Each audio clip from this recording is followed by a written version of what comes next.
Hello guys, it's Mikefield here, and today I wanted to share a slightly different build. So now we'll focus on this more meta approach to the Necromancer. Namely, we will go for the Spite trait line, and we'll see how does it affect our overall damage and our effectiveness in combat. So as you can see, there is one very important thing in Spite, which some people tend to omit or not notice.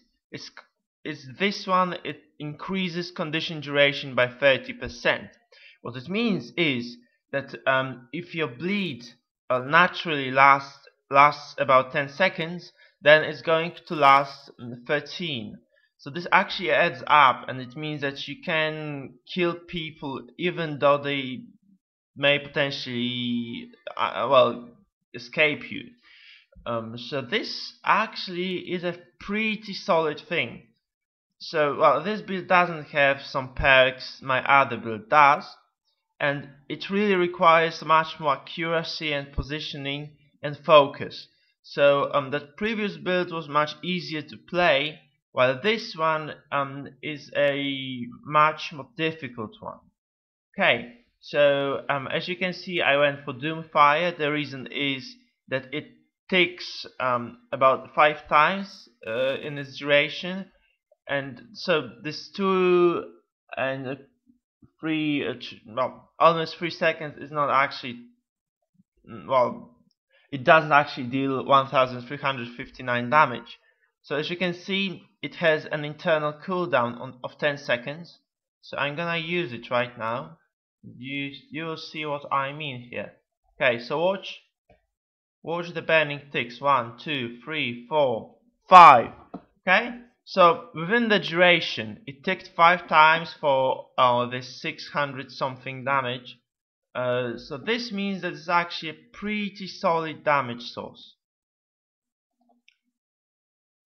Okay, right. So it's actually about 2,500 or even 3,000 damage, which is a lot, really. Okay, so now we have Chill of Death. This is another useful skill. So when you're trying to finish someone off, this will add up to the damage. This will remove their boons. This will remove their movement speed and increase their cooldowns, I guess. So this is a pretty useful thing, obviously.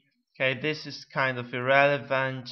Healing power is not really what you're looking for in this build, because you have barely any survivability at all, so there's no use in healing. Deal more damage when down. It's okay, I suppose. It's like when you're actually fighting someone and it's a close fight and you both get downed. This means that you're probably going to kill them before they kill you, unless someone else shows up. So that's a pretty decent thing. Also, Necromancer has fairly solid dueling potential. So you can actually go down first, but then you can drain your opponent and you can finish them off properly. There's a chance if you do everything correctly. If you time your fear, that is. Okay. So the final thing here is this straight line. So I went for Lingering Curse. So this didn't really change from my previous build. I went for Terror, and I went for well skills using ground targeting, because I just love the way Well of Darkness works here.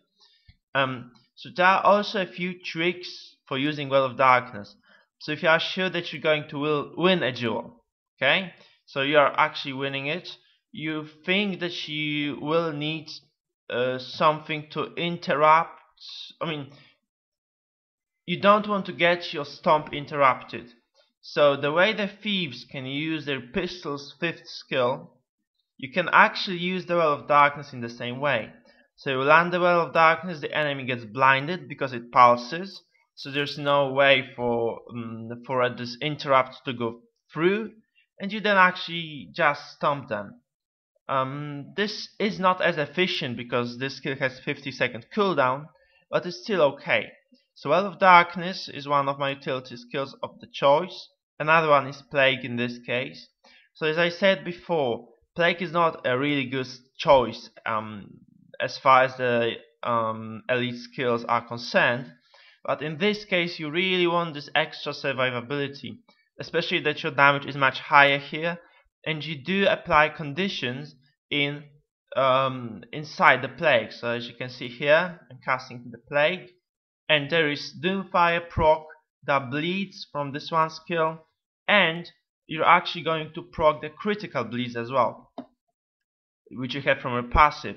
What else the plague has is a possibility to switch to Plague of Darkness. This is pretty useful in the bigger team fights when you're actually with your allies, and this helps a tad to, for instance, secure the stomps and to generally dominate the fight. So the plague is a really decent skill if you know what you're doing. Okay, so I'm using spectral armor, but this is not necessary. You can actually go for another well, you can go for something else you like.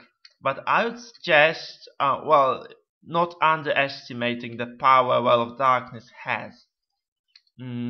So, well, generally speaking, I think this is it for this tutorial. So thank you for watching. Feel free to comment below the video and subscribe if you like what I'm doing. See you in the next video, guys. Bye.